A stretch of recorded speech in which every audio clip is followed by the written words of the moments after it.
Welcome to my channel. I'm Zhang Jingxu. Let's look at the problem 35 in chapter 30. Chapter 30 is about inductance, electromagnetic oscillations, and AC circuits. Now we have LC circuit, right? We know initially T equal to 0, and then the charge is Q naught, I equal to I0, right? And at a moment, when the energy is shared equally by the inductor and the capacitor, what is the charge on the capacitor? So we can think, now at a moment, energy in the inductor can write as 1/2 Li squared, right?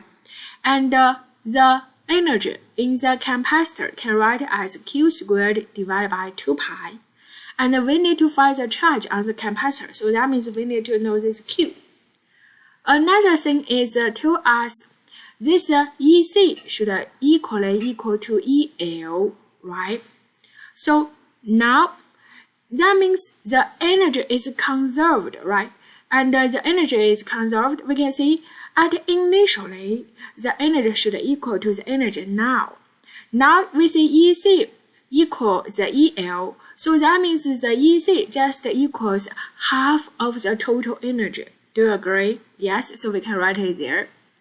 And then EC equals half of the total energy. We need to come back. What is total energy at initial?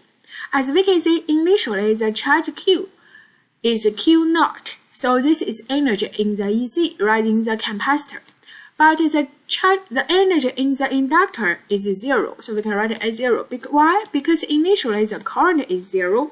As we see, the energy in the inductor should be 1/2 Li squared I0, so initially this part is 0.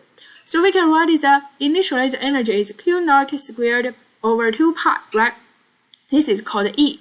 And now we need to make EC equal to E over 2, so we input EC and E inside. We get the equation look like this one. Solve it, we get the function for Q. The second part, how much time has elapsed? So now we need to know the time taking, right? So now the charge Q becomes the square 2 over 2 Q naught. So we can write down the function of a charge Q with time t, look like this one, right?